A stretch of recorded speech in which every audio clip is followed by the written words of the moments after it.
ನಮಸ್ಕಾರ ವೀಕ್ಷಕರೇ.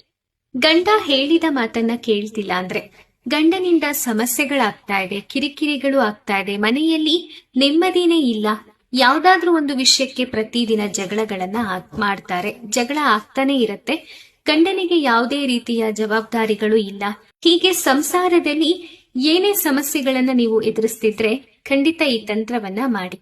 ವೀಕ್ಷಕರೇ, ನಿಮ್ಮ ಜೀವನದಲ್ಲಿ ಯಾವುದೇ ರೀತಿಯಾದ ಸಮಸ್ಯೆಗಳಿದ್ರೂ ನೀವು ಅದಕ್ಕೆ ಶಾಶ್ವತ ಪರಿಹಾರವನ್ನ ಪಡ್ಕೋಬೇಕು ಅಂದ್ರೆ ಖಂಡಿತ ಗುರೂಜಿ ಅವರ ಫೋನ್ ನಂಬರ್ಗೆ ಕರೆ ಮಾಡಿ.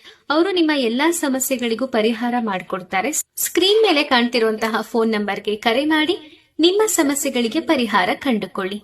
ವೀಕ್ಷಕರೇ, ಈ ತಂತ್ರವನ್ನ ಮಾಡೋದಕ್ಕೆ ಒಂದು ತಟ್ಟೆಯಲ್ಲಿ ಕಲ್ಲು ಉಪ್ಪನ್ನ ಕುಂಕುಮದಿಂದ ಬೆರೆಸಿ ಇಡಬೇಕು. ಅದರ ಮೇಲೆ ನಿಮ್ಮ ಹೆಸರಿನ ಮೊದಲನೇ ಅಕ್ಷರ, ನಿಮ್ಮ ಗಂಡನ ಹೆಸರಿನ ಮೊದಲನೇ ಅಕ್ಷರವನ್ನ ಬರೆದಿರುವಂತಹ ಕರ್ಪೂರವನ್ನ ಮಧ್ಯದಲ್ಲಿ ಇಟ್ಟು ಇದನ್ನ ಸಂಜೆ ಪ್ರತಿದಿನ ಬೆಳಗಿಸ್ಬೇಕು. ಹೀಗೆ ಮಾಡ್ತಾ ಬನ್ನಿ, ಖಂಡಿತ ನಿಮ್ಮ ಗಂಡನಲ್ಲಿ ಒಂದು ವಿಶೇಷ ಬದಲಾವಣೆ ಉಂಟಾಗತ್ತೆ. ಮತ್ತೆ ಅವರಿಂದ ನಿಮಗೆ ಯಾವ ಸಮಸ್ಯೆ ಆಗೋದಿಲ್ಲ, ನೀವು ಹೇಳಿದ ಮಾತನ್ನೇ ಕೇಳೋ ರೀತಿ ಅವರು ಬದಲಾಗ್ತಾರೆ.